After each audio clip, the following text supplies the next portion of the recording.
السلام علیکم ورحمۃ اللہ وبرکاتہ۔ ناظرین، بہت بہت استقبال ہے آپ کا ہمارے یوٹیوب چینل پر۔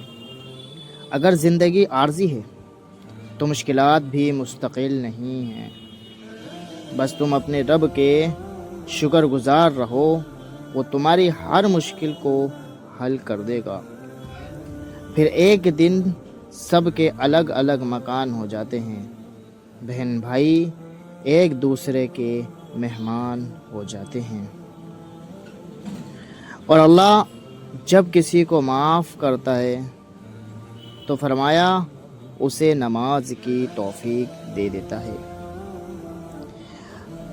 رسول اکرم صلی اللہ علیہ وسلم نے ارشاد فرمایا، جس کے پاس 3 بیٹیاں ہوں وہ ان کے ہونے پر صبر کرے اور ان کی اپنی کمائی سے کھلائے پلائے پہنائے تو اس شخص کے لیے قیامت کے دن جہنم سے آڑ ہوگی۔ تمہاری پریشانی کا ازالہ غم کا مداوا نہیں، گناہ کی صفائی دل کا چین اور رزق کا موجب ہے۔ ہر رکاوٹ میں کوئی نہ کوئی بہتری چھپی ہوتی ہے، جو اللہ تک لے جائے اسے ٹھوکر نہیں کہتے۔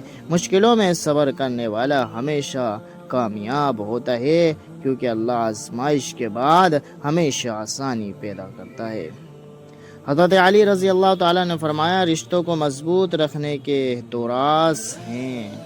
جب آپ غلط ہوں تو اپنی غلطی تسلیم کر لیں، اور جب آپ صحیح ہوں تو صرف خاموشی کو اختیار کریں۔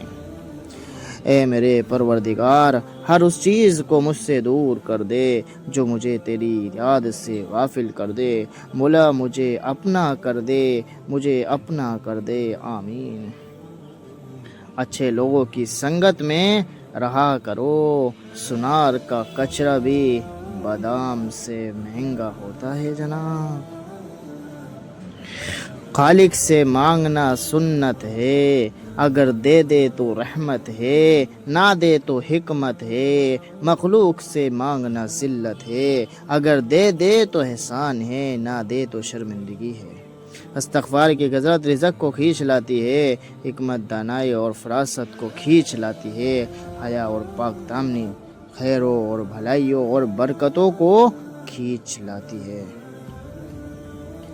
وقت کے پاؤں بھی نہیں ہیں اور رفتار بھی غضب کی ہے۔ بہترین انسان وہ ہے جس کا وجود دوسروں کے فائدے مند ہو، دوسروں کے لیے فائدے مند ہو۔ علامہ اقبال کا کہنا ہے، دعا تو دل سے مانگی جاتی ہے، دعا تو دل سے مانگی جاتی ہے، زباں سے نہیں۔ قبول تو اس کی بھی ہوتی ہے جس کی زبان نہیں ہوتی۔ دوستو، دعاؤں میں ہمیشہ ہمیں بھی یاد رکھیں اور دعا مانگنا کبھی بھی ختم نہ کریں۔ اللہ پر توکل رکھیں، انشاءاللہ آپ کی دعا جلد از جلد قبول ہوگی، اور اللہ سے دعا اللہ ہم سب کی دعا کو قبول فرمائے، ہماری جائز تمناؤں کو قبول فرمائے، آمین۔ وآخر دعوانا الحمدللہ رب العالمین۔